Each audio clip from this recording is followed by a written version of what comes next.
Oh, all of the technology. Excuse me, guys. Just give me a second to get ready. Ooh, I'll just refresh the Twitch chat and turn that off. And bid you all welcome to this. A sort of strangely multi-streamed thing. They've got a camera over there. There's another one over there. Hi, Facebook. Hi, Twitch TV. This is Dan from Fantastic Books Gaming. And today we're going to run through a fan-written scenario using the bits from the Gorgon's Loch. It's a very small dungeon, as you can see. It should be quite exciting. This one is called The Three Queens. So, yeah, happy days. The Three Queens. Now, the Queen is the strongest and most powerful enemy in the Gorgon's Loch. In fact, the Gorgon Queen, it's her loch, it's her dungeon. And one of the fans has written in, Mellisa Cartwright sent me an email saying, essentially, I'm not very good at writing narrative stuff, but I've had an idea, could you help? Now, Mellisa, I've had a look at this, and I've ran through this scenario, and it doesn't really need that much narrative. What we've got is a random number of our heroes, and there's up to 5 of them. So a random number of our heroes, I'll just roll a single d6 into here, and decide whether we've got 1 or up to 5. 6 we'll go ahead and say a re-roll of how many heroes we're going to be controlling today. We're going to wang them all here into the start room and begin our journey. As soon as they leave the start room, you can see this very first chamber here has 2 spawn points. We're going to be spawning 2 enemies. As we move into this room, there's 1, 2, 3, 4 spawn points. And as we move into the final room, there is 6 spawn points in there, so up to 6 enemies. What makes this different is, usually, each one of our heroes will have a death counter. Okay? Now, these death counters, that denotes a life, if you will. So, you start off with 3 death counters. You are killed and reincarnated, lose a death counter. You are killed and reincarnated, lose a death counter. You are killed and reincarnated, lose a death counter. And then if you die that 4th time, you are out of the dungeon. Your soul has been worn out for that particular dungeon attempt, and if it's a solo game, then it's all over. If there are other players, then they get to go and attempt the rest of the dungeon without you. What Mellisa thought was it might be interesting to give that sort of reincarnation ability to the enemy, not to the characters. Now, I've had a look at this and I've thought about the logistics of this, Mellisa, and I simply can't have 3 death counters for every single enemy that's spawned. However, we can have 3 death counters for the Gorgon Queen herself. So that's precisely what we're going to do, Mellisa. I hope that's cool with you. So we're going to set the Gorgon Queen here, and we're going to give her 3 death markers.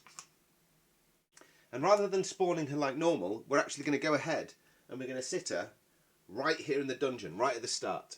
So as soon as it's the enemy turn, she's going to come raging through the dungeon and try to kill our heroes. Now, how do we make this even more exciting? The heroes themselves get no death markers whatso-flipping-ever. So as soon as they are killed once, they are out of this attempt. So the first thing we're going to do is we're going to roll 1d6 and work out how many of these 5 heroes are actually going to join us. So I'm going to lay them all out like this. We've got Erin, Julius, Norlessa, Magnus and Ragnar, which will correspond to 1, 2, 3, 4 and 5. And then the 6 will be a re-roll. And what we're going to do is, first of all, the very first d6 is how many heroes. So how many heroes? 4, that's simple. 4 heroes. Should be relatively simple to work out which 4 then. So, first of all, 1, 2, 3, 4. Magnus Underhill, our dwarf character. Second hero, 2, 1, 2, Julius Farcleaver. Third hero, go ahead and call that 2, 1, 2, that's Norlessa. And we've only got 2 left now, and we need a 4th hero, so we're going to say odd numbers are Erin Bloodborn, even numbers are Ragnar Agathorn. Let's have a look. And it's an odd number, so odd number it's Erin Bloodborn. So Ragnar gets to sit this one out. So let's get our heroes on the board. We have Magnus, Julius, Erin and Norlessa. Sorry, Norlessa and Erin, that's the order they were spawned, isn't it? So everyone except Ragnar. We've got Magnus first. then Julius, then Norlessa, and then Erin. So they're all in the start room, ready to go raging through the dungeon. The Queen is on the board, and we are about ready to begin. So I'm just going to pop the points counters above our heroes. Make a bit of room here. I think that's all still on camera, isn't it? Yeah.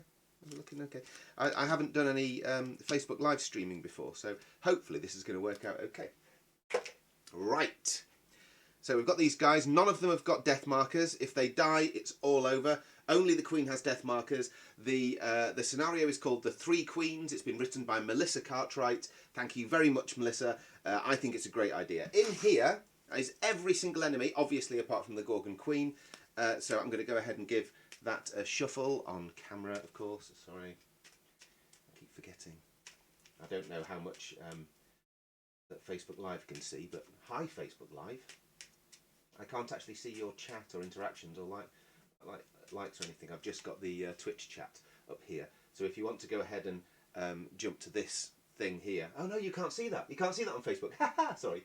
I have an overlay here that says bit.ly/TGL relaunch for the Gorgon's Loch relaunch. The TGL is capitals, relaunch is lowercase. So it's bit.ly, that's bit.ly / and then capital TGL and lowercase relaunch, RELAUNCH. That's the enemies all nice and mixed up. We'll halve those, halve it again. So that's the enemy pile. Here comes the stuff and things in the dungeon pile. 100 cards deep. We're not messing around, we're going for a full dungeon full of stuff. And the win condition for this scenario is the win condition for the main campaign that comes with the base board game. Now obviously this is a homebrew scenario that Melissa's kindly made up for us, but it does use the exact mechanics of the Storm system, and hopefully it's going to work out okay. I'm happy that we've got all these heroes. I was worried about rolling a 1, but I do like to do it authentically, so I did everything with D6s. Right. The next thing I have to say is a word of thanks to my dear friend, Mr. Steve Trum. Now, Steve has sent me these amazing dice from a Kickstarter he backed. I'm not sure if any of you guys have seen these before. They're called Elemental Dice. And in the box you get, look at them, they're absolutely beautiful. You get 4 dice made out of the solid elements. We've got an aluminium one here, a copper one, an iron one, and a zinc one. Now, Steve sent me these last year, and we've been playing away with them. However, unfortunately, Steve, check it out on the old dice cam, buddy, because I promised Steve that I'd use them, and they're just not that clear. They're just not as clear as the standard black on white, black spots on white background bones. So we won't be using them, Steve. I'm sorry about that, mate. I use them on a daily basis when we're playing the Gorgon's Loch normally, but on camera it's just not going to work out. And special thanks to Steve, who, as well as buying those ones, which contained iron, zinc, copper and aluminium, don't get too excited, guys, don't go kicking the door off, these are plated, however, they are beautiful. It's the second set, and this one contains, I almost said plutonium then, I do hope it's not plutonium, platinum, gold, silver and rhodium plated dice, and they again are absolutely delightful, but sadly these are even shinier. So as far as the studio lights are concerned, let's get them out and show you what happens. Rubbish! I can't see them. Can't see them properly. So unfortunately, Steve, we will be slumming it with the standard black and white bones, I'm afraid, for this one. But thank you very much indeed for the gifts, man. It's very much appreciated, and they are absolutely beautiful. And me and my father have been playing some of the simple dice games that come with the packs in the evenings. Guys, I'm going to try and open this blind here. I closed it earlier because the sun was being a bit glary, but now it's gone a little bit darker and the sun's going down, so it's going to give us a bit more light, I hope. Right, let us begin. So, first thing we're going to do is we're going to sort out all of our heroes with their starting health points. I think that's a good idea. Plutonium dice, yeah. That's Penny in the chat. That's Mama Bear, Mama Penny in the chat. Plutonium dice, yeah. I wouldn't want to roll 2 together. That's one for you Stephen King fans who've been watching The Stand. Right, so let's go for Magnus's start health. 8. Good, Magnus, well done. Strong dwarven health. Julius Farcleaver is next. Oh dear, Julius. Oh dear. Julius starts with snake eyes. In a scenario where he can be killed straight away, forever. Norlessa Tundershak. Human raised by orcs. It shows she's hard. 7 health of an available 12. And finally Erin Bloodborn. Oh, Erin, you're not very strong either.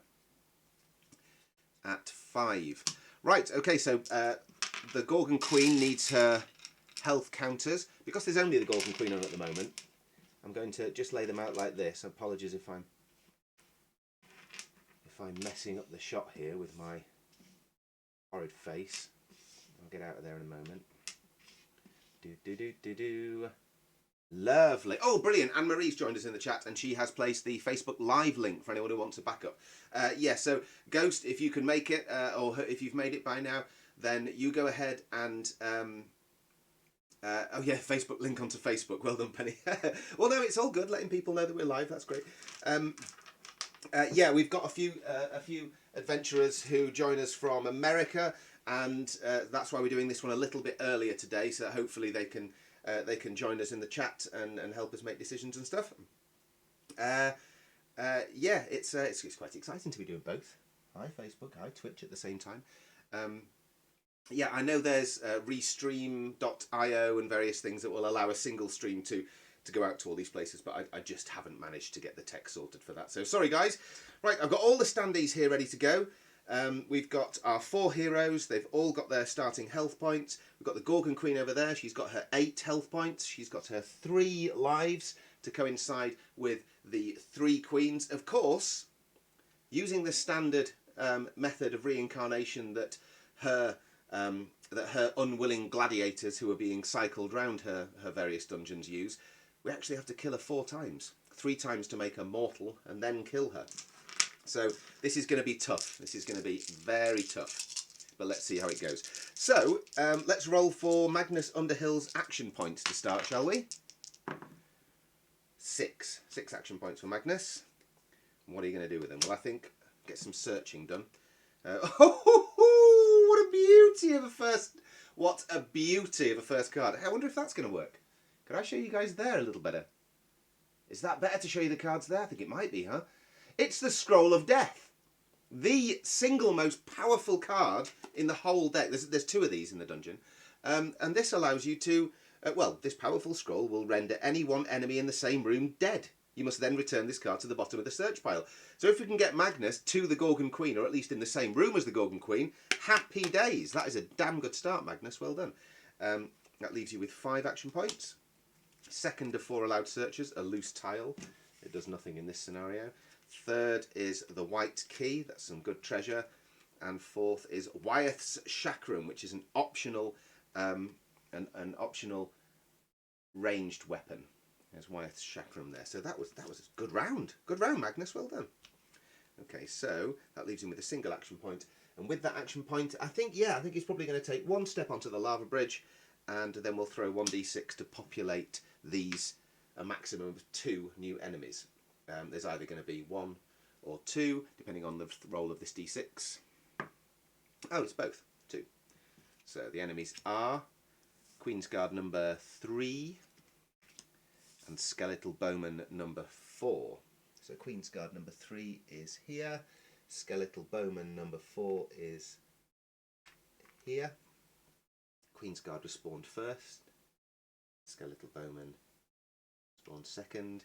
And they have 3... Let's pop it that way. They have 3 health. And the Bowman only has a single health point. Alright, so that's Magnus's turn over. He's spawned some enemies. He's found some absolutely magnificent treasure, a weapon, and the Scroll of Death. Pretty good go. On to Julius. Julius's action points for the turn, 7. 7, here we go, Julius. So 1, 2, 3, 4. We'll leave Julius with 3 action points, toe to toe with the Skeletal Bowman, who we will now attack. 4. The bowman defends with 6. It's fine. Julius' second attack. It's an insta-kill. 10. The skeletal bowman only defends with a single dice, so anything over a 7 is an insta-kill. Well done, Julius. And with your final action point, I think, well, you can't search because there's an enemy in the room now, so you're just going to take a move across the board. Our third hero is Norlessa Tundershak. She's rolling for action points and has 8 of them. Okay, Norlessa. So with those 8, I think you're probably going to have a search first, aren't you? That's the black key. Second search. The golden brooch. Third search, a gold piece. And the fourth and final search is another gold piece. So a nice little pile of treasure there, Norlessa. You've got 5 action points remaining. 1, 2, 3, 4, 5. We'll bring you into the room. Now it's Erin Bloodborn's turn. She rolls 9 action points. Erin's going to have a search as well. First search yields Erimor's bow. Excellent. Okay, so Erin has a ranged weapon straight away. Oh, I'm not showing you these things, am I? Sorry. There's Erimor's bow. With 8 action points. Her second search yields a small health vial. A third search yields another small health vial, even with 6 action points. A fourth search yields a yellow gem. Okay, so she's got 5 action points remaining. 1, 2, 3, 4, 5. She's also in the room. Now it comes to the enemy turn, and the enemy turn in the Gorgon's Loch, for those of you that haven't seen the game before, is very simple. You move the enemy towards its nearest player character until they can attack, and then they will continually attack turn on turn until they are killed, or indeed kill the character that they're attacking, in which case their next turn they'll move towards the next one. Right, so the first one spawned, as we know in this Melissa's scenario, is the Queen herself. The Queen has a movement of 8 squares, so I would argue, her being central, that Julius is her nearest player character, so she's going to drift towards Julius. 1, 2, 3, 4, 5, 6, 7, 8.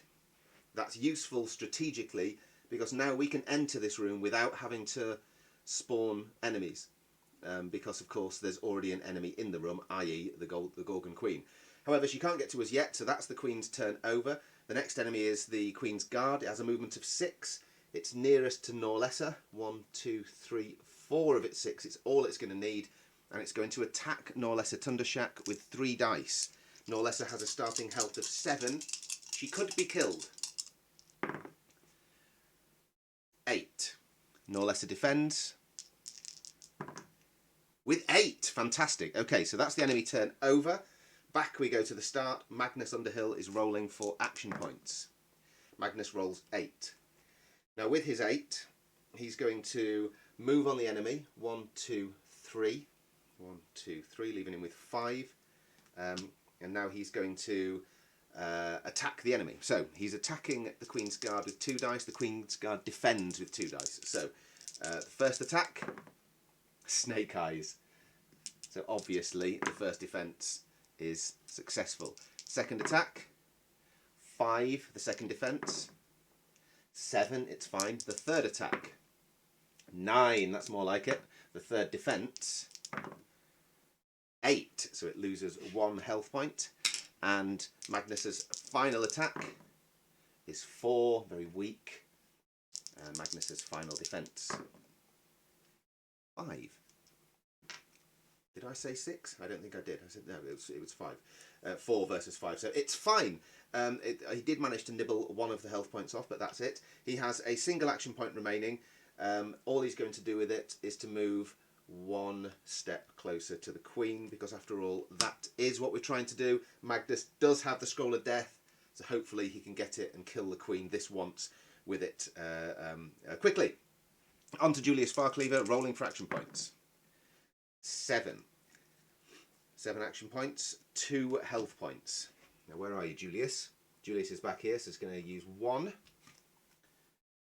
to get toe-to-toe with the Queen's Guard. And now he's going to attack with 7. The Queen's Guard, oops. Oh, the Queen's Guard defends with 7. So the first attack did nothing. Second attack, 10. Second defense, 5. Wonderful. The difference is 5. It only has 2 health points left. Julius has just killed Queen's Guard number 3. Well done, Julius. So the standee goes back into the box. The card goes to the bottom of the enemy pile, and that is it. Julius has 4 points remaining. Is in an enemy-free room, so he's going to have a search. First search yields an empty scroll. That's a tradable sort of treasure item. Second search yields an enemy. An enemy. So, the enemy is Queen's Guard number 2. A brand new Queen's Guard after he just killed the first one. Oh, Julius. Never mind. Queen's Guard number 2. Toe-to-toe with Julius. Okay. Now, Julius had... oh, that's right. We've searched twice, haven't we? So Julius has only got 2 action points left. However, he only attacked twice, failed the first one, killed the Queen's Guard in the second one. So he does have another 2 potential attacks to go. Let's go. First attack is Snake Eyes, so it's fine. And the second attack is 5, pretty weak. Its defense, 5. Very weak, but that's it. That's Julius's turn over. So he now finds himself toe-to-toe in combat with a very powerful enemy with 2 health points.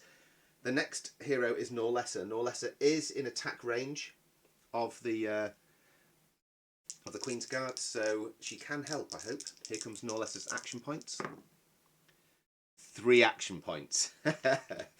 Okay, Norlessa, I think, you don't have much of a choice here. You've basically got to attack. So Norlessa is going to attack the Queen's Guard with 2 dice. Scoring 10. That's a good start.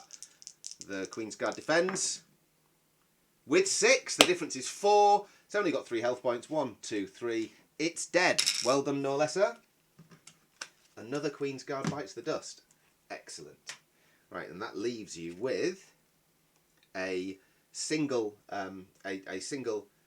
action point. You're in an enemy-free room, so you're going to search, and with the final search you find a clay pot, Norlessa. Okay, so that's your treasure. Finally, we've got Erin Bloodborn. What's Erin going to do? Erin's got 8. 1, 2, 3, 4, 5, 6, 7. Here we go. I will show off the... what's that, Anne-Marie? Oh, I'm not keeping an eye on the total. What's that? Sorry, in chat, Anne-Marie's just popped. Look at that, we're only £35 off 50% funded. Wow, that's awesome. So we could be halfway there by the end of this playthrough. That'd be amazing. Excellent. Thanks for letting us know, Anne-Marie. Appreciate it. Right, here we go. So, Erin Bloodborn has got 8 action points. Using the storm system, what can she do with those 8 action points? Well, she can give, take, use, fight, search and move her way around this dungeon. So what's she going to do with the 8 points? She's going to move, first of all, 1, 2, 3, 4, leaving her with 4 action points. Then she's going to receive the Scroll of Death from Magnus, because all trading is consensual. Is that alright, Magnus? Yes, that's absolutely fine. Go and kill the Gorgon Queen. So another 1 action point heads over to Erin. She now has 3 action points. She is currently standing on the lava bridge between these 2 sections, meaning that she counts as being in them both. So she can stay right there and use the magic scroll. The Scroll of Death. This powerful scroll will render any one enemy in the same room dead. You must then return this card to the bottom of the search pile. So she leaves herself with 2 action points. She places the Scroll of Death all up in the face of the Gorgon Queen, who is killed. Now, there goes a death counter of the Gorgon Queen. She has 2 death counters remaining. She is reincarnated all the way back to the start room here to begin again on the next enemy turn. That may well have not worked to our advantage. You will see why in a second. Erin now has 2 action points remaining. So she's going to use those 2 action points to have a search and hopefully find another scroll of death. That'd be handy. A scroll of power. It's a magical scroll that allows you to use a single extra d6 in attack. You then pop it to the bottom of the pile. And her final search yields a gold piece. So more treasure for Erin. Well done, Erin. You've killed the Gorgon Queen once. However, that's the player character's turn. It's now the enemy turn. So the enemy turn arrives. Oh, Yoast! Hurrah! It's working! Hello! Welcome! Welcome! Yeah, the orange dice tray. This is Zatu's dice tray. You can possibly see Zatu written right here. We picked this up at Aircon. We were lucky enough to have the stall right next to them. And this has inspired us to also offer a dice tray. So we're going to be offering a rectangular version of this. Of course, it will have the Gorgon's Loch impressed in the centre as opposed to Zatu. But yeah, it looks good, doesn't it? Right, so now it's the Gorgon Queen's turn. Just to bring you up to speed, Ghost, this is a fan-written homebrew by Mellisa Cartwright, and Mellisa has essentially said, what if the Gorgon Queen herself had death counters like the characters, and what if the characters didn't? So, if any of our characters are killed, not only does all their stuff go to the bottom of the search pile, but they're dead and gone, out. These are all mortal figures now. So there's 1, 2, 3, 4 mortal adventurers right here. The Queen started here and has just been killed by Erin Bloodborn with a scroll of death. So there's only 2 scrolls of death in here. There's going to have to be some pretty heavy combat to take her out. But her first death marker has gone. They need to kill her 3 times in order to make her mortal, where she's going to head back to the start room. And then they need to kill her that final time, and that will complete the dungeon. So that's where we're at the moment. And yes, and thank you for reminding people, Anne-Marie. We are also on Facebook Live and on Twitch TV right there. So thanks for joining us, anyone who's watching on Facebook as well. It's now the Queen's turn. So the Queen is going to start in the start room. She has a movement of 8 should she need it. She doesn't. Norlessa Tundershak is looking rather dodgy here because she is definitely the closest character. 1, 2, 3, 4 is all the Queen's going to need to get to attack distance of Norlessa.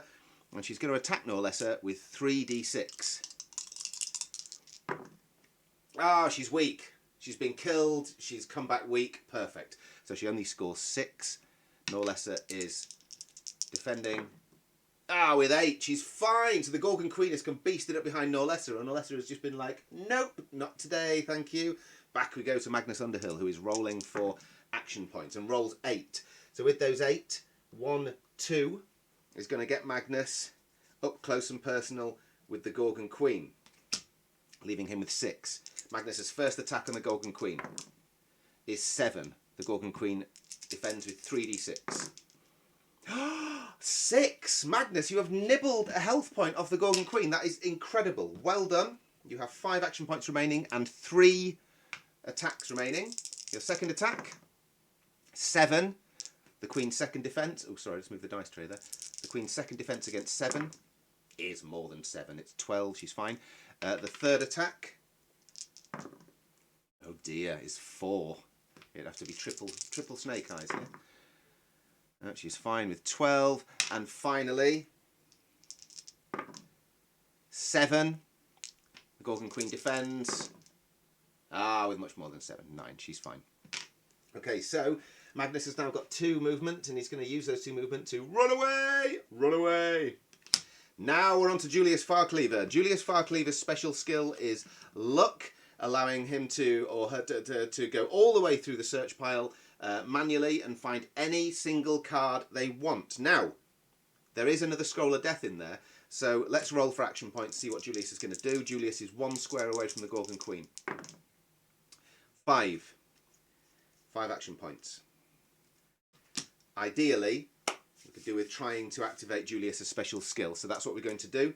In order to activate a special skill, you roll 2d6, and it only works if you've got exactly 12. So if it's not double 6, it's a fail, and it's not double 6. Okay, so Julius now has 4 action points.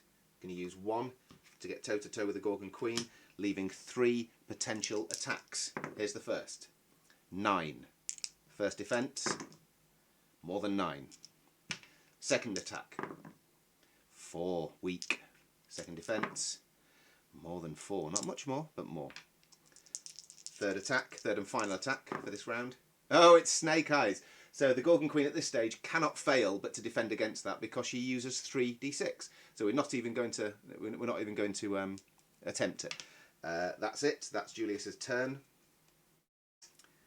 Leaving Julius toe-to-toe with the Gorgon Queen with 2 health points. That may not have been a good idea. Norlessa Tundershak is next. She's rolling for action points. She has 8. And with those, she's going to... Oh, she doesn't need to use any to attack because she's already toe-to-toe with the Gorgon Queen. Here we go.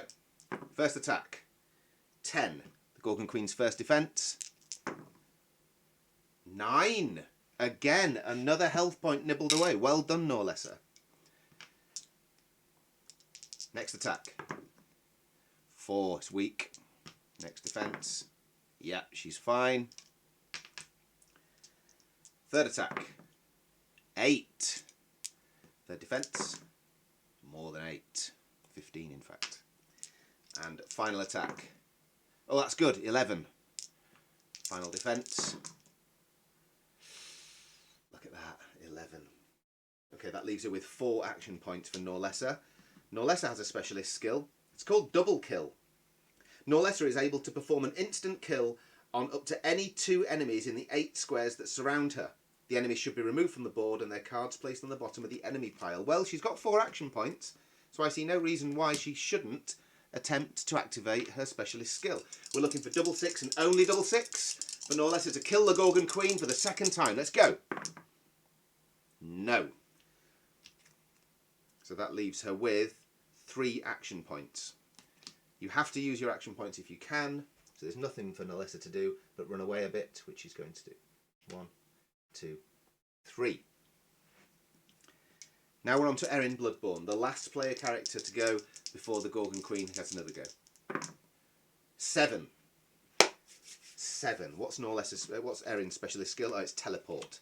Don't think we're going to need teleport. So 1, 2, 3. We'll leave her with 4 action points. And of those 4 action points, I'm pretty sure she's going to attack with all 4 of them, unless, of course, she kills the Gorgon Queen.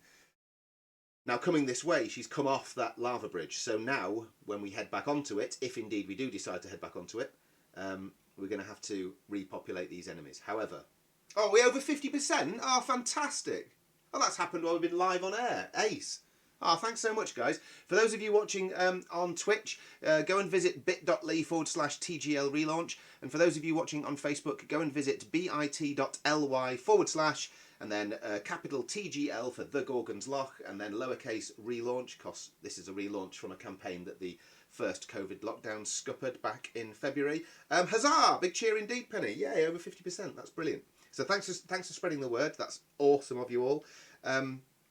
Erin is particularly proud of that, and as such is full of vigour for her 4 attacks on the Gorgon Queen. Let's do this. First attack, 6. First defence, more than 6.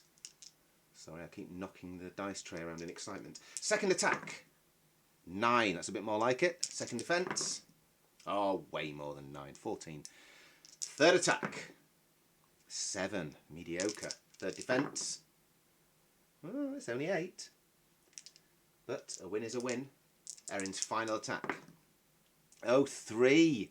So she cannot. The Gorgon Queen can't help but defend herself with 3d6, because the lowest she could roll would be 3. So Erin, I'm afraid you are down to 0. You are toe-to-toe with the Gorgon Queen. However, Julius, in actual fact, is... Julius is dead ahead and Erin is diagonal. So the Gorgon Queen is going to attack Julius. So it's now the Gorgon Queen's go. 3d6. Direct attack on Julius Farcleaver. Ouch. And it's 12. It's 12 and Julius has nothing to defend. No magic scrolls, nothing. But it's not an insta-kill. Julius does have 2 health points. So Julius is rolling 2d6. With those 2d6, if they get 10, he's dead. 11, he survives. 12 survives unharmed. 11 or 12. Let's do this. Good luck, Julius. Ah, half of what you needed. Like I said, Julius's health points are 2. Defending against 12 rolled a 6. The difference is 6. definitely dead. However, in this particular scenario, thanks to Mellisa Cartwright's setting up of this whole thing, not only does all of Julius's found treasure go to the bottom of the search pile, but Julius themselves are dead. So it's all over. So Julius, thanks you very much for your service getting us to 50% funded. But as far as Julius's soul in this dungeon is concerned, sayonara. It's all over. So, what now, brave adventurers? Well, Julius has just been killed. The Queen has had her turn. So now we begin again with Magnus Underhill, who's rolling for action points. 10 action points. Right, Magnus. The first 1, 2... leaves you with 8. 8 action points. Obviously, you're going to attack the Gorgon Queen. With 5, not great. Gorgon Queen defends with more than 5. Second attack. 12. That's more like it, Magnus. Come on. Second defense. Oh, look at this. It's good. It's really good. It's really good. Okay, so this is 9. Magnus just rolled a 12. The difference is 3, so we halve her remaining health points. The Queen's only got 3 health points now. That is awesome. Okay, so Magnus now has 1 more attack. Sorry, 2 more attacks. That's the first. May as well not be an attack at 4. The defense is 9, so she's fine. And the final attack is 8. Queen's final defense. Oops. Oh, it could be good. It could be good. 6. The difference is 2. Look at that. We've taken her down to 1 remaining health point. Absolutely fantastic. So, great work there, Magnus. You now have 4 action points remaining. I suggest you use them to run away. Now what he's going to do is he's going to go 1, 2, 3 to run back into the start room. Very dangerous, because if the Queen gets killed, that's where she's going to be. But then he's got 1 final action point to have a search. And he finds a red gem, so he finds more treasure. Quite the dwarven activity. On we go to Norlessa Tundershak. I'll just take a pause because there's something in chat. Let's have a look. Dan, did you get the frost giant scenario I sent? I certainly did, Ghost. Yeah, and I've read through it and it's exciting. I'm looking forward to making some new enemies and getting the old laminator out. So yeah, thank you very much for sending that, man. I appreciate it. I will desperately try and get it played. If not next weekend, if not next Thursday, then the Thursday after. Which will be, I think, the last Thursday before the campaign finishes as well. So yes, it's a really cool scenario. It's a really cool scenario, Ghost. So thanks for sending that in. And guys, do keep sending in your scenarios because win or lose, I'm going to keep playing this every week. I enjoy it too much. So yeah. Right, on to Norlessa Tundershak. Norlessa is going to roll for action points, and she has 6 action points. Now, did she run away last time? Yes, she did. She's all the way over here. Look, 1, 2, 3, leaves her with 3 action points. She's gonna... Oh, she's got 3 action points. What's she gonna do? She's gonna attempt to activate her insta-kill, which is double 6. It's gonna cost her 1 action point to attempt it. Let's go for it. Double 6, please. No. So she's got 2 action points remaining. She's gonna use those both to attack the Queen if she needs them. First attack is 8. If the Queen rolls a 7 or below, she's dead. However, she rolled more. And here comes Norlessa's final action point, final attack. 9, pretty good. Queen's defense. Ah, it's better. 15. Okay, well done, Norlessa. Well done for plugging away. 1 more hero before the Queen's turn, and it is dear Erin Bloodborn, who is rolling for action points and gets 6. Where is Erin? Erin's already toe-to-toe with the Queen. So... she's going to attack with 7. The Queen defends. With 8, only just. Second attack. 5. Second defense. More than 5. Third attack. 4. Third defense. More than 4. Final attack. That's better. 9. Final defense. She's done it! It's 7. The difference is 2. There's only 1 health point there, so off that health point goes. The Gorgon Queen is dead once more. Congratulations to Erin Bloodborn for taking the Gorgon Queen's scalp. Second scalp of 4 to complete the scenario. She's got 2 action points remaining, so she's going to search with 1, finds a gold piece, and she's going to search again and finds a clay pot. So she's surrounded by treasure and glory in the dungeon. She's killed enemies, she's taken out the queen, she's got a magic scroll that she didn't end up using. Look, the scroll of power. That'll give her an extra d6 to attack. Fantastic. Go on, Erin. So both Magnus and Erin have taken out the queen. That's the end of the player turn. Now we go to the enemy turn, which of course, as we know, is the Gorgon Queen. So let us resurrect her for the second time.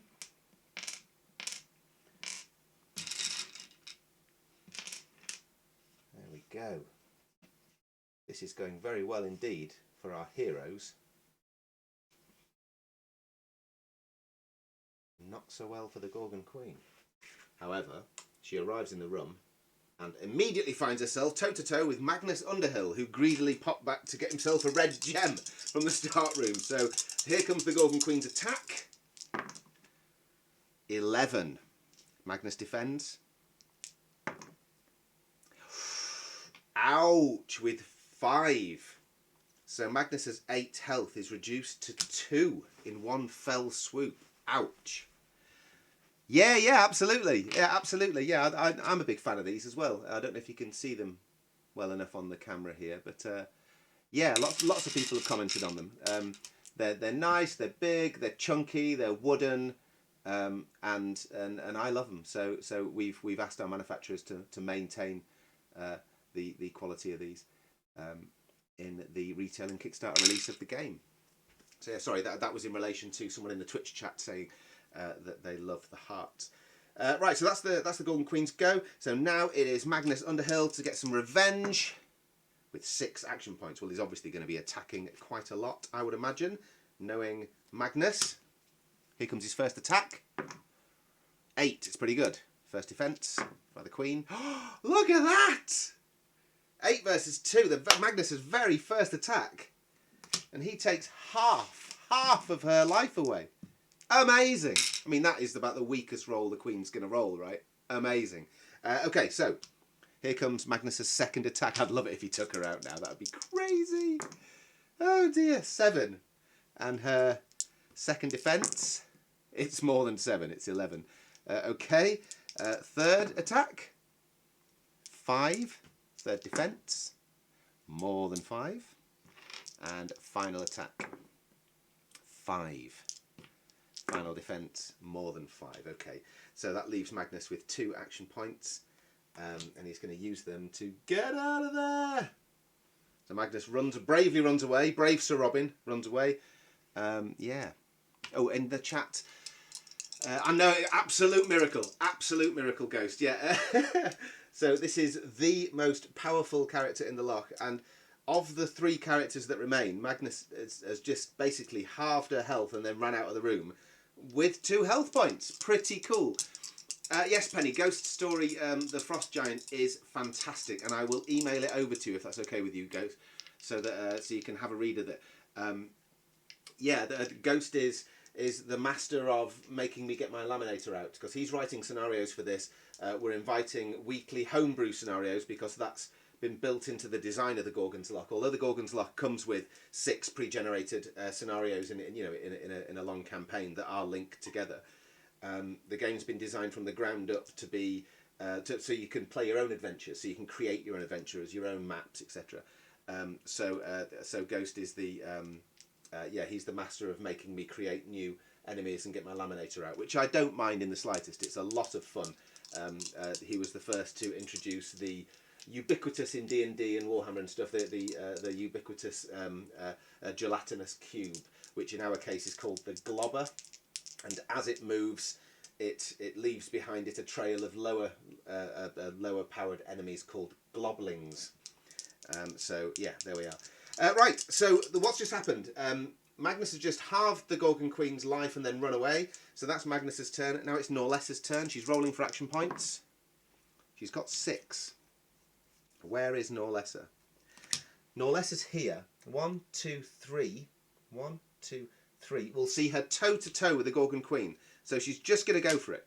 She's just going to go for it and she's going to attack. She's got 3 action points remaining, so even though you're allowed to attack up to 4 times a turn, Norlessa is only going to attack 3 times. Or is she going to try and activate a specialist skill, which is the double kill? We could make the Queen mortal now if she can pull this off. So yes, I'm going to spend 1 action point attempting to activate Norlessa's specialist skill. Go Norlessa, we're looking for double 6 and double 6 only to kill the Gorgon Queen. Oh, how close do you want to be? Look, I won't touch that. I've just noticed this off the camera frustratingly. There we are. Oh man, oh dear. A 5 and a 6. Oh, it's close, but no cigar, Norlessa. You are left toe-to-toe with the Queen, having not activated your specialist skill of double kill. So now you've got 2 attacks left. No point running away. Get stuck in, girl. Let's do this, Norlessa. 7. The Gorgon Queen's first defence is... It's more. It's fine. It's 13. Here comes Norlessa's final action points worth of attack. 7. It's not good. It's not great. Here comes the Gorgon Queen's last defence. Oops. 5. And there's 11. So it's fine, but a valiant attempt, Norlessa. Right, on to Erin. Where's Erin? Erin's here. Oh, you know what? Sorry, I totally forgot to take Julius's body off the board. Sorry, Julius. Terribly disrespectful of me. I'm so sorry. I'll pop you in the ground there and do something with the flowers, I assume, later on. I know, right, Ghost? Okay, so we are rolling for Erin Bloodborn's action points. 12. Well, that's pretty good. I.e., it's the maximum you can get. So rather than just ploughing on in there, let's have a look now. She needs 1, 2, 3 to get into attackable distance. She's in an enemy-free room right now. Let's have a bit of a search. Let's see if we can find that other scroll of death, for example. First search, gold ring. Second search, clay pot. Third search, an empty scroll. Fourth search, a small health vial. So that leaves her with 8. 1, 2, 3 will allow her to attack. So essentially she's got 1 spare action point to use. Oh, and I know exactly what she's going to do with it. That's perfect. Okay, so she's got 8 action points remaining. So she's got 1, 2, 3. It's going to leave her with 5 action points. She's allowed to attack up to 4 times, but her first attack, she's going to utilise the Scroll of Power. Now, the Scroll of Power will give her an extra d6 in attack, but it costs 1 action point to use. So that disappears to the bottom of the search pile. That uses 1 action point to use. And now the first of these 4 attacks is going to be with 3d6. So she attacks the Gorgon Queen with 3d6. It's weak, in actual fact. She scores 7.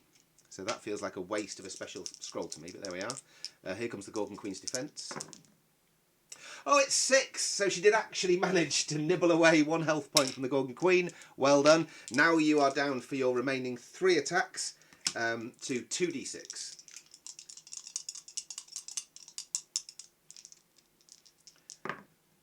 Oh dear. Well, that's the first attack is an absolute fail. I'm not going to bother rolling the Gorgon Queen's defence because she can't fail but defend herself against 3. So here comes the penultimate attack of this turn from Erin. 9, that's more like it. Gorgon Queen defends with, 10. She's fine. Okay, so final attack for Erin. 6, final defence. 8. She's absolutely fine, guys. And she's annoyed. So, who's she going to attack? Well, Erin is diagonal to her. Norlessa is dead ahead, so I'm afraid Norlessa is going to be taking the brunt of her anger. So thanks for that, Erin, for winding up the Gorgon Queen. Let's have a look in chat.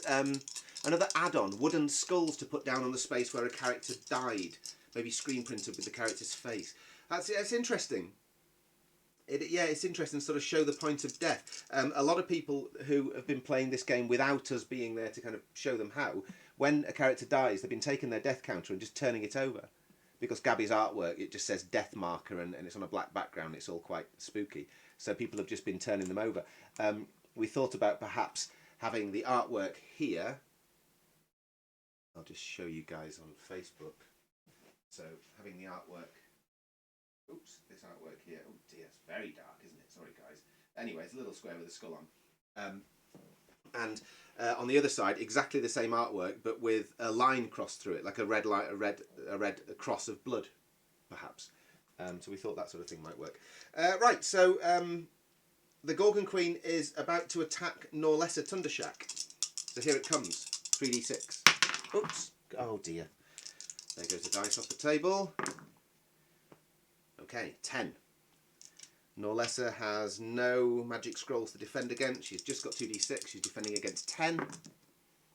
Roll 7. She loses 3 health points, so her 7 becomes 4.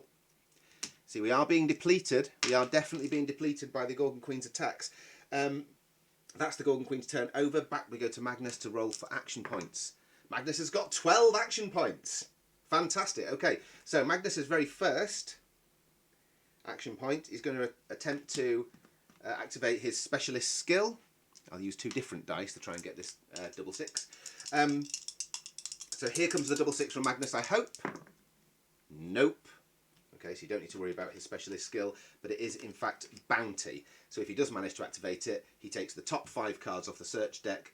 He discards any found enemies or traps or negative disenchantments and pops those to the bottom and keeps the rest. Okay, so he's got 11 action points left, so he's going to go for his normal searches. He's allowed up to 4 unless he pulls an enemy or a trap or similar.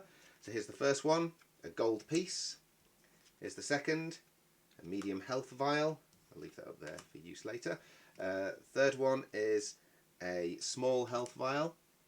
And the fourth one is a medium health vial. Excellent, okay. So that has taken the 11 down to 7. Now Magnus, 1, 2, 3. He needs to use 3 squares to get within attacking distance of the Queen. However, he is quite weak. He's only got 2 health left. So I've got 2 medium health vials, each of which give you an extra 2 health, and a small health vial that gives you 1 health. So I'm going to use 3 of his remaining 7 to take all 3, to glug all 3 of these health vials and add 5 health points to his 2. So 7 becomes 4 and his health from 2 becomes 7. 1, 2, 3. We'll put him within attack distance of the Queen. 1, 2, 3. And with his final action point, he's going to attack her. His attack is 8. Her defence is more than 8, but well done, Magnus, anyway. Right, now Norlessa is rolling for action points.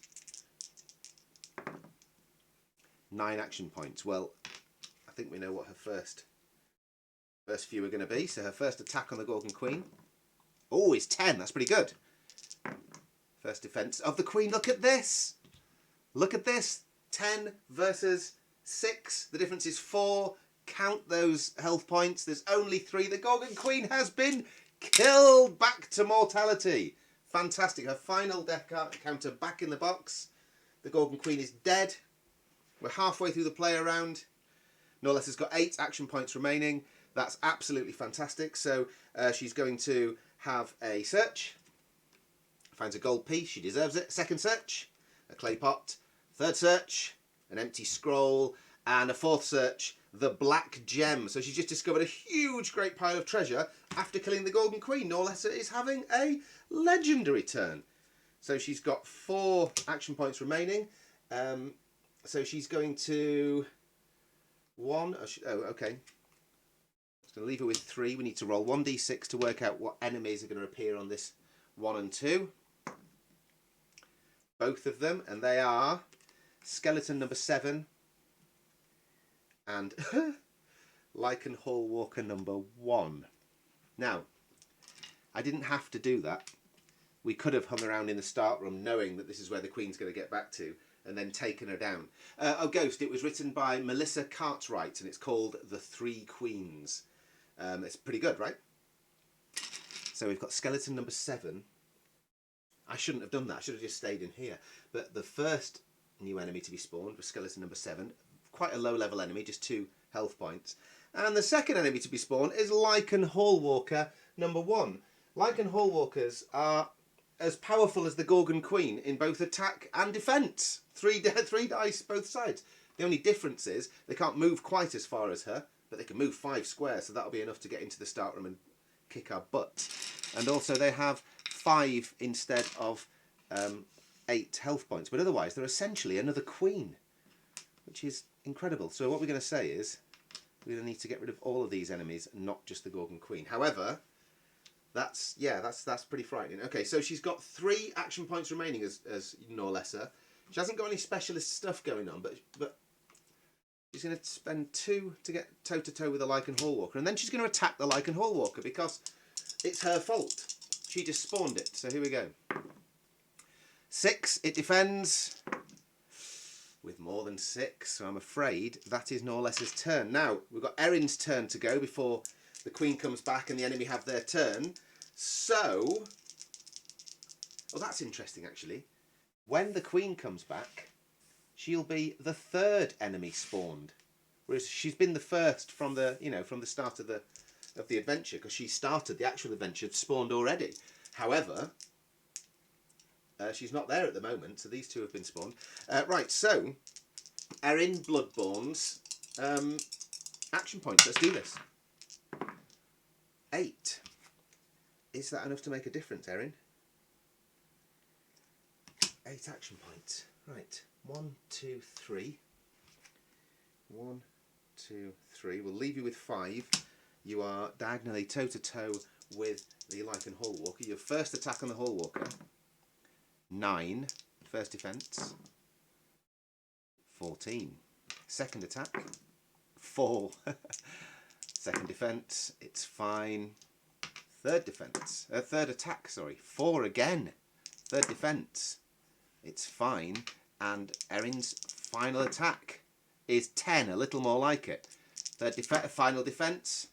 7. It loses 3 health points. 3 of it's 5, but it's still there. It's still as powerful. It just hasn't got quite as many health points, so it is injured. However, that is the player turn over. On to the first enemy that was spawned. Skeleton number 7. Skeleton number 7 has a movement of 3. 1, 2, 3. Can't make it to our players yet. Lycan Hallwalker is next. It's already toe-to-toe with Norlessa. It's already toe-to-toe with Erin. Erin is diagonal, whereas Norlessa is not. Norlessa is right next door. So it's going to attack Norlessa with 3d6. And it's big. It's 12. Norlessa does not have any specialist scrolls of defence or any magic to help. So she has to defend against 12 with 2d6. She has 4 health, meaning if she rolls an 8, she's dead. She has to roll a 9, a 10, an 11, or a 12 with 2d6. 9 or above, she survives. Let's do this. The snake eyes of death. The snake eyes of death. Lycan Hallwalker. It was Norlessa's fault. I think. It was Norlessa that decided to go in there. Yeah, Norlessa. It was Norlessa's fault to spawn the Hallwalker, and as a result, she did. Bye. Farewell, Norlessa. And guess what happens to your treasure now? Oh, this treasure, guys. Look, the black gem, an empty scroll, a clay pot, a gold piece, another clay pot, another gold piece, another gold piece, the golden brooch, the most expensive item of treasure in the pile, and the black key, all of which could have come in for next scenarios and various things, all disappear into the murkiness of the Loch. So there we are. Farewell, Norlessa. We're down to two heroes. However, the Queen is mortal. That's the Lycan Hallwalker's turn. The next turn is that of the Gorgon Queen. Oh, I think we've lost Ghost. Ghost just commented, no, it died. And I thought, what died? The enemy died? And unfortunately, I don't think Ghost was talking about the enemy or Norlessa.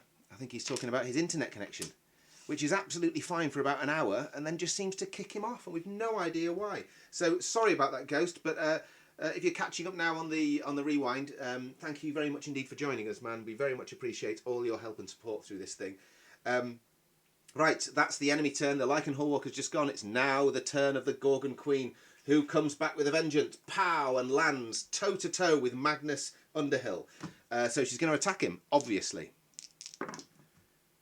Wow, it's quite big, Magnus. I hope you're going to be okay. That's 13. You have no extra stuff, so you are definitely going to be injured. Even if you roll a 12, you definitely lost 1 health point. Let's hope you don't get killed. Magnus Underhill defending against an attack of 13 with 2d6 and scores 8. The difference is 5.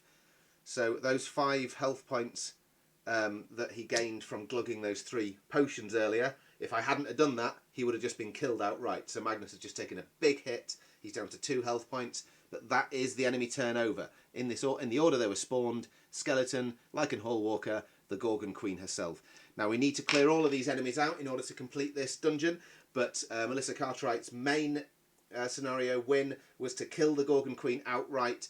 We've killed her once, twice, 3 times, and now she's mortal. We need to get rid of all of those 8 health points, and then we can do this and kill her. So that's the end of the enemy turn. Let's have a look. Yes, it's Magnus Underhill. Magnus Underhill is rolling for action points, having just been beasted by the Gorgon Queen. Let's see. He's got 5. So he's going to definitely use 4 of them to attack the Gorgon Queen if he can. Oops, here comes the first attack. 8. Oh, sorry, let me just move that around a little. 8. Her first defence. 6. Immediately nibbles away 2 of her health points. Well done, Magnus.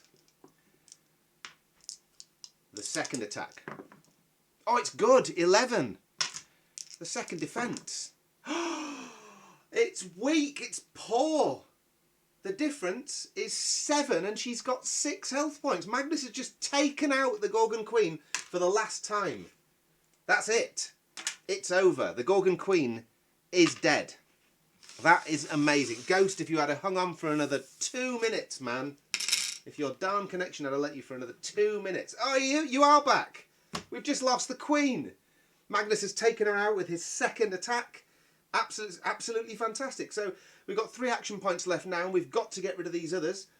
1, 2, 3. And that's the end of Magnus's turn. Now we've got Erin Bloodborn on the case. Welcome back, Ghost. Erin Bloodborn is rolling for action points. 7 action points for Erin Bloodborn. So let's mark them up here.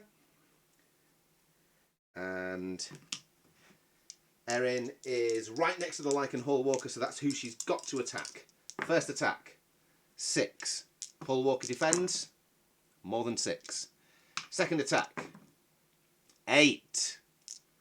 Second defence, more than 8. Third attack, another 8. Third defence, way more than 8. And fourth attack, 7. Fourth defence, 9. So now Erin only has 3 action points remaining. What is she going to do with them?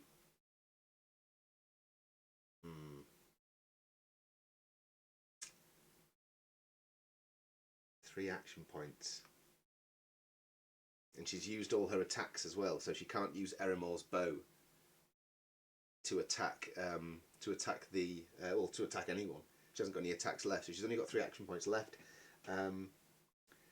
She's going to bravely run away. 1, 2, 3, putting Magnus in harm's way. However, it could well be last woman standing here. Magnus only has 2 health points, but he has just killed the Gorgon Queen. And what Erin should have done there, really, is given Magnus some of these health potions, shouldn't she? But she didn't, because she's a greedy elf, and she's got some issue with Magnus at the moment for some reason. So I'm afraid that turn's done. She's done everything she can. No action points remaining. Now starts the enemy turn. So, although the Queen is dead, this might be a scenario where everyone ends up dead. Apart from the Queen, perhaps one of the Queen's forces will be victorious this time. That'd be strange, wouldn't it? If the scenario win was actually completed. I mean, it's fulfilled. The Queen's dead. We've killed her 4 times. Magnus took her out twice. Erin took her out once, right? And who else? Did Norlessa kill her as well? I can't even remember. Okay, so it's all a bit of a blur. So now it's the enemy turn, and we start with skeleton number 7. Skeleton number 7 has a movement of 3. 1, 2, 3. And that does get him toe-to-toe with Magnus Underhill, who's just killed the Queen. Now, a skeleton attacks with 2d6. Magnus defends with 2d6, but he's only got 2 health. So there's a chance that this meagre skeleton, after just taking out the Gorgon Queen, could now kill Magnus outright. Let's see. The attack is 5. Magnus defends with 11. Of course, Magnus is fine. Right, onto the Lycan Hallwalker now. It only need take 1 step, and it is going to attack Magnus. This is not looking good for Magnus, but Erin knew that. Erin threw him to the dogs. Here we go. Well, I'm pretty sure Magnus has just been killed outright. If you look at those numbers, that's 14.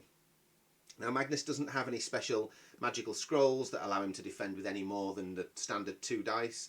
So the Lycan Hallwalker has just attacked him with a power of 14. Magnus only defends with 2d6, which means Magnus can only throw a maximum of 12. So the minimum damage he's going to suffer is 2. And I'm looking at his health point dial here, and he's got 2 health.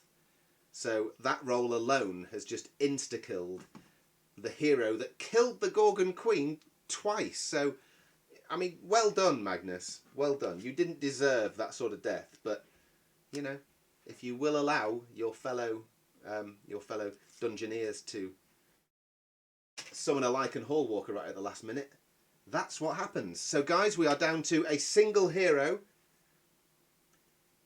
It's her turn. All hail Erin Bloodborn, who has a Lycan Hallwalker, a depleted Lycan Hallwalker, but a Lycan Hallwalker all the same, and a skeleton to kill in order to win this scenario on behalf of our heroes. Otherwise, the Gorgon Queen's forces are victorious. Let's do this, Erin. How many action points have you got for this turn? You've got 7. Right, you are. I'm going to use one of the easier moving action point counters. So she's got 7, so she's going to go 1, 2. 2 will get her in range of both enemies. She's going to attack the Lycan Hallwalker. Oh, with 10, that's good. Lycan Hallwalker defends with 8. Yes! The difference is 2. It's dead. It's dead. It's dead. Farewell. 1 remaining powerful enemy. Goodbye, Lycan Hallwalker. This is it. She's got 4 action points left.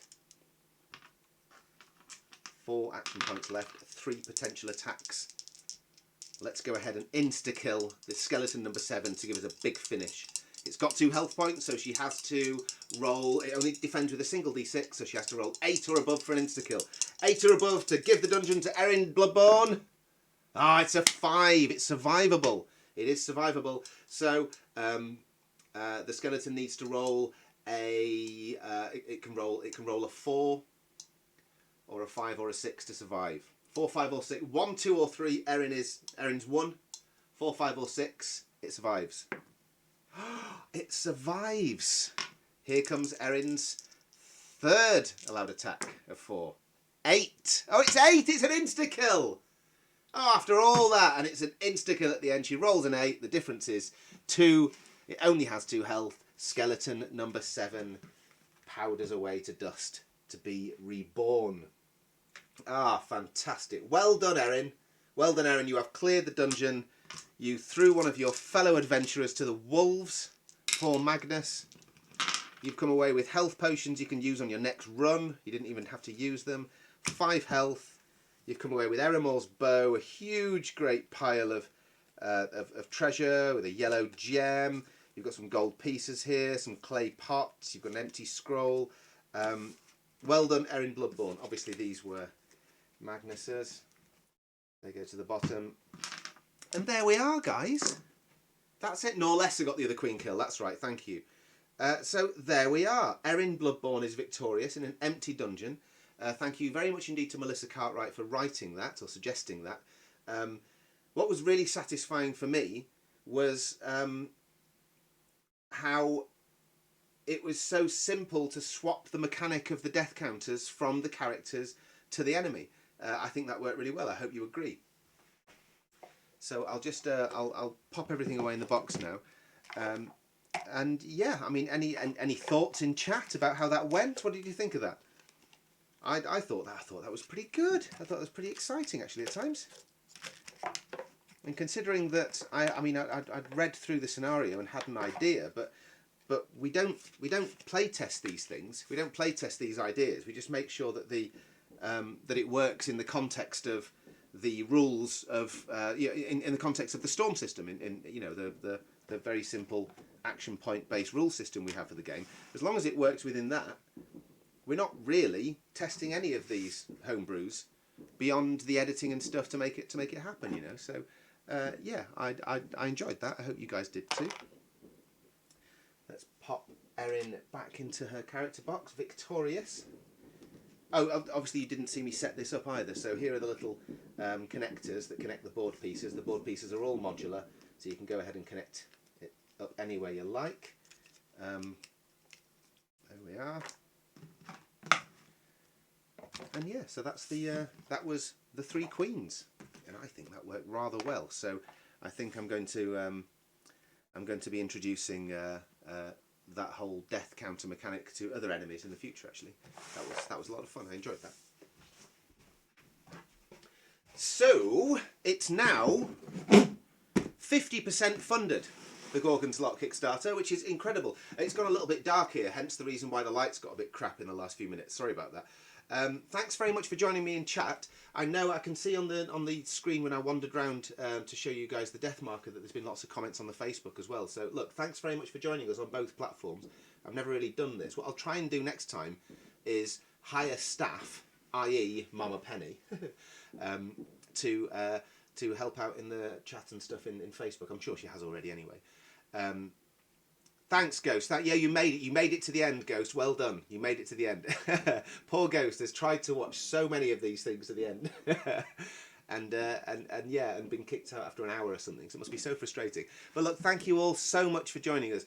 Today is a very strange day for me because my dear wife Gabby and darling daughter Lacey are currently about 1,700 miles in that direction. They're in Poland. They've gone to Poland. And in about a month and a half, I'll be joining them there as well. There are, yeah, I can hear. Can you guys hear the fireworks on the sound? It says Penny's just mentioned unexpected barrage of fireworks from outside. People are getting more excited about it all. Yeah, yeah, that's it. You see, the fireworks started when Erin was victorious. Of course, yeah, we set it up. We absolutely set it up. No, we don't. We don't like fireworks here. There's too many animals in the farm. However, yeah, Gabby and Lacey are over in Poland at the moment. I'll be joining them in about a month and a half. So once we get this thing over the line, I don't know if you've heard of a little thing called Brexit. Well, that's causing a lot of games designers and game producers in the UK issues with things like borders and all the rest of it.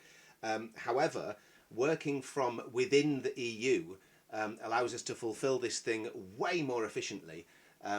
So I've actually made plans a little bit closing the stable after the horse has bolted, but I've made plans to actually base my work out in Poland in order to fulfill this thing and in order to handle all the production and everything, because it's just going to be more efficient than trying to do it from within the UK. So yeah, I hope it gets over the line. But yeah, so that's where I'm going to be heading in about a month and a half. But in the meantime, I will be pushing this thing to the bitter end. I'll be doing more frequent playthroughs of the 6 scenarios that come in the box as well. So expect those coming up over the next 2 weeks. I'll probably be doing at least one every couple or 3 days between now and the end of the project. There's 14 days to go. I gather from the chat that we've made it to over 50% now, so thank you very much indeed. I don't know if that was people jauntying up and adding more cash to their own pledges, or I don't know if it's new backers and new adventurers who've come along. But whoever it is and however it's happened, thank you very much for getting us over that extremely important line. So we're now over 50% funded. There's 14 days to go, which means we've got 14 days to find the other half. So hopefully, with your help, for those of you on Twitch, go ahead and throw that link around the place, that bit.ly/TGL relaunch. I have popped the link into the description of the live video, so thanks very much for that. Please do throw that around your networks, and I really hope you all enjoyed that. So now please join me in the awkward pause on one platform or another while I stop one first and then the other. But yeah, thanks very much for joining us, guys. You are legends all. Thank you very much, adventurers. I really appreciate it. Farewell. Yeah, I really hope so too, Ghost. You mentioned about the Facebook board game groups that you've been posting on. That's an excellent idea. And if anyone who's watching now is active in Facebook groups about board gaming and tabletop gaming, particularly those that have a family leaning as well, and they want to get their kids into the games and they're working out which games they can play that won't be too boring for the adults, this sort of thing. This is what this game's been designed for. So yeah, I'm really grateful for your help on that one, Ghost. And if anyone else can throw the links around as well into their various board gaming groups on Twitter and Facebook, and Instagram is huge for board gaming as well. Yeah, any help you can give us at this late stage would be fantastic. And hopefully in 2 weeks we'll all have a big old celebration online and play some Gorgon's Loch over a beer, huh? So farewell, adventurers. Lots of love from us all here at the farm. And yes, and final congratulations to Erin Kick-Ass Bloodborn, who managed to make it. That's not going to work, is it, on your camera Facebook? No, it's not going to work. I'm so sorry. However, there is Erin Bloodborn. She is our victorious adventurer for today. So farewell, everyone. Thanks very much for joining us. Enjoy the rest of your weekend. Goodbye.